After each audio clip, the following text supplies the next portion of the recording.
What's up everybody, Chains of Villainy here, and we'll be reviewing the 1/144 scale no grade MSN4 Sazabi from Gundam Char's Counterattack. Getting straight to the box, the first thing you'll see is the Sazabi and New Gundam in the background. The original illustration done by Mamoru Ito.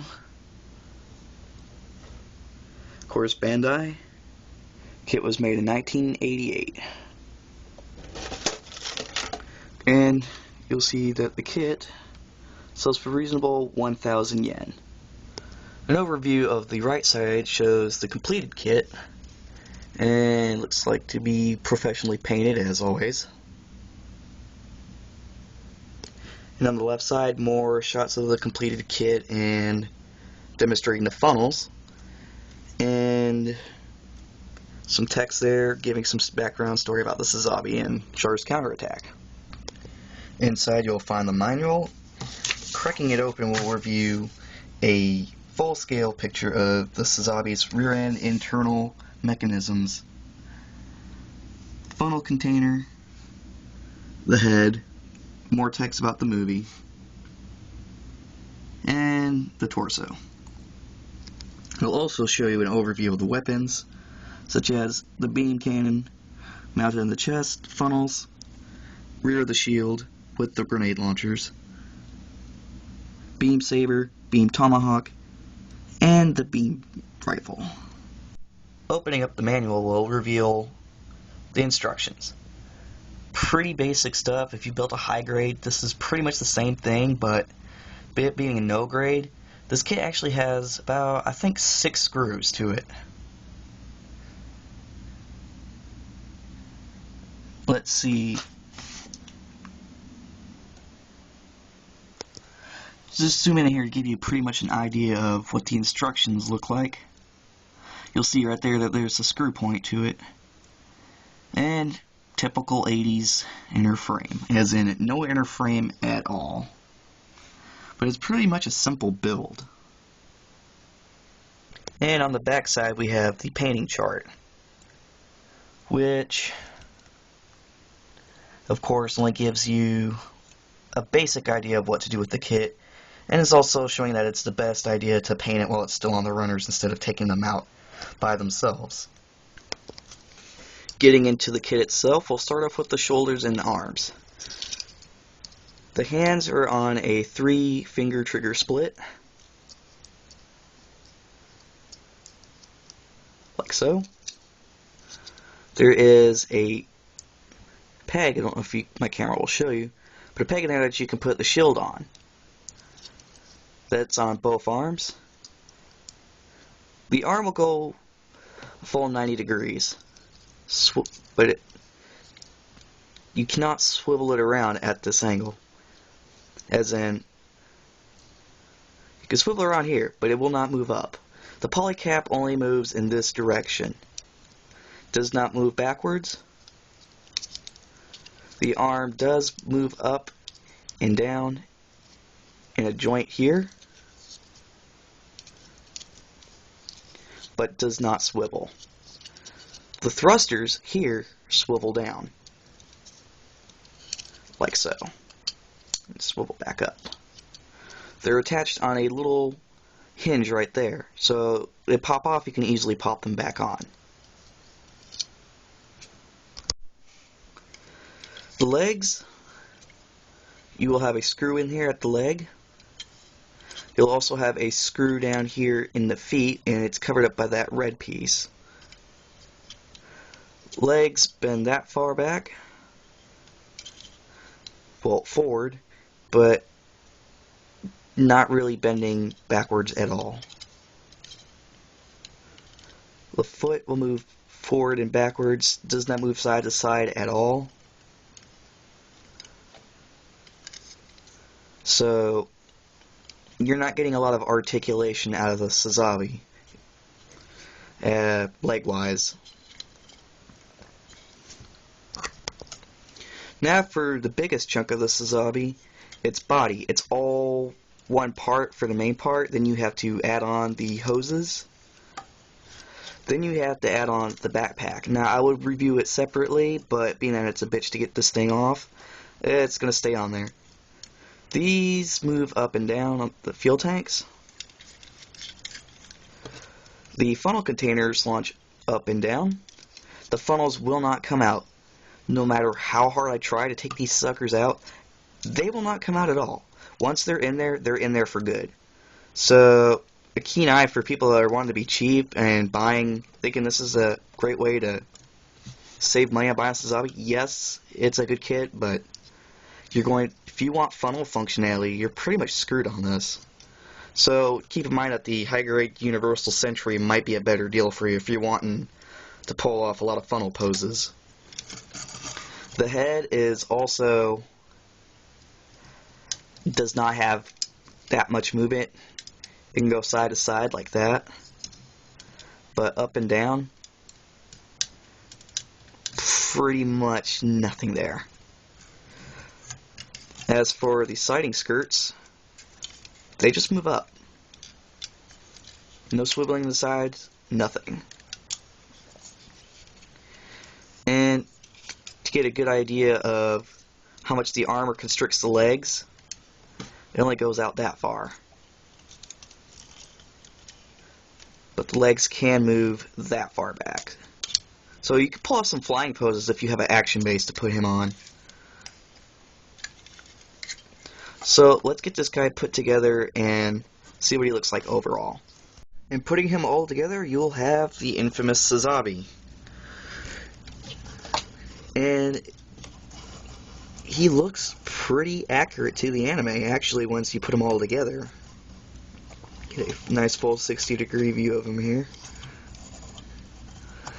Now, the kit does not come in these colors. I mean, it's 1980s quality. You should pretty much expect that. But if you give him a nice coat of red spray paint over his body and then paint it up black and add some metallics, he really pops out and doesn't look like an old kid at all. Though the most pain in the ass thing you're gonna have to deal with is painting the face. I don't know if I can get that in, but there are no foil stickers in this kit whatsoever for the eyes, so you're going to have a little patience with that. But of course, if you build Gundam models, especially master grades, you probably already have the patience to do that.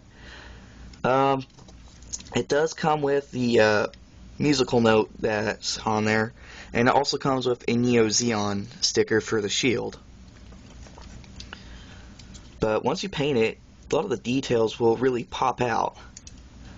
And speaking of popping out, nothing on this kit really does pop out, save for the power cables to the beam cannon in the chest. But if you glue those in the right way, you should be safe on that. The thrusters on the backs are not going to go anywhere. Anything that sticks in on the backpack is not going anywhere. The polycaps are made out of a harder plastic than they actually make them nowadays. So, if you want a really sturdy kit, this guy's definitely in the ballpark for you. Other pain in the ass painting things. The tips of the fin funnels. Well, my bad, funnels. Zoom in here. If you have the patience to deal with the eye, you should be able to do this no problem. But overall, this guy was pretty much worth the 14 bucks I paid for. So, with that said about the full body, let's get straight into the weapons. Of course, first we'll get into the beam rifle. Very simple, only has 2 parts snapped to put together to it. Of course, once you paint it, it's going to look a lot better. Bring out the details in it. It originally comes in a kind of dingy black, but not much else can be said about this. You'll also get the shield. Forgive my painting on this. When spray painting this, I messed up royally and tried to go back over it.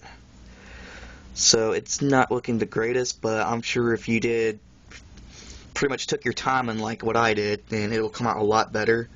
You do have a sticker seal for the Neo Zeon one, but I custom ordered one because I like metallic gold. So on the inside you do have details, and again, forgive my shitty painting. You'll have a screw that goes into here. Of course, this peg goes on the arm. Beam tomahawk. And grenade launchers, which I didn't bother to paint. Probably should have, though. But the shield does plug into the polycap in there. Turn it in here and stick it in there like that. However, the shoulder does limit it, so you're going to want to swing the arm forward a bit. And there you go. Swing the elbow out, and sure, he's got a shield out. You also get 2 beam sabers, which come in red, so you'll have to paint yourself. You have one standard UC beam saber, I guess, has a rectangle hilt on it, and have to paint your beams. And then you have the, I call it a tomahawk beam saber because it goes from a tomahawk to the beam. Yeah, the Sazabi actually can hold it pretty well, but you have to fiddle with it a little bit. Once you get it all the way down in its hand, not going anywhere. It's in there good. So that's a good thing about this kit. It's got good grip on its weapons. Now that we have the other crap out of the way, let's go to size comparison. So compare him to his little counterpart here, SD Sazabi. And of course Dwarves is the little guy. Add in size comparison to Gundam Heavy Arms. Same scale. Damn thing's huge. Compare him to 1/44 scale Turn A Gundam, which he only comes to about the midsection of his chest.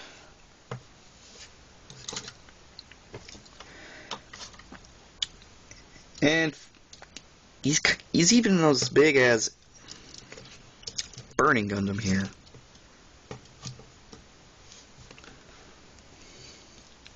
Yeah, that's a pretty decent sized model kit right there.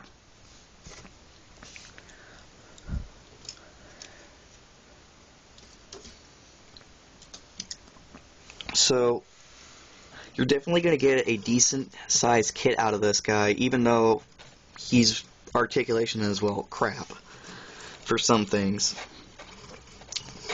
I mean,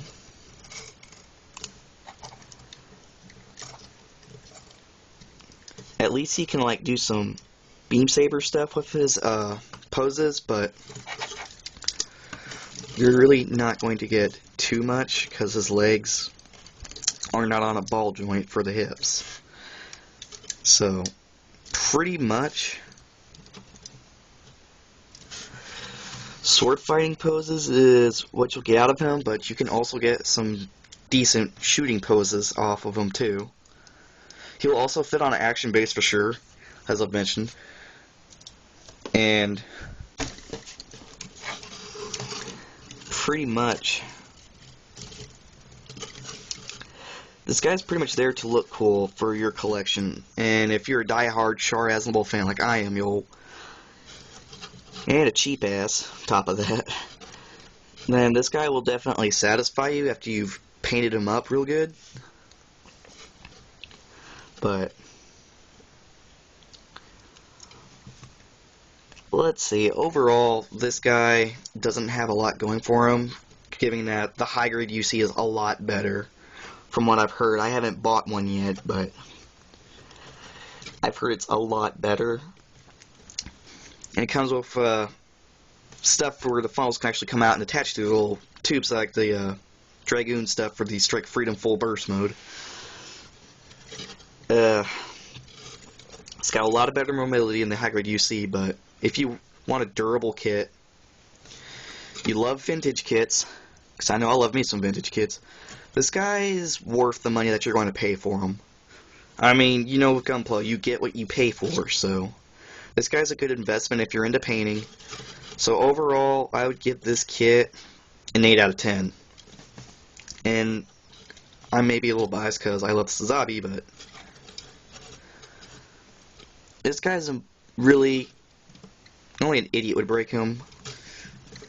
So he would look great on your shelf if you have a UC shelf, and if you definitely have a new Gundam to display him by, he'll look good by it, no matter if it's high grade UC or old school no grade.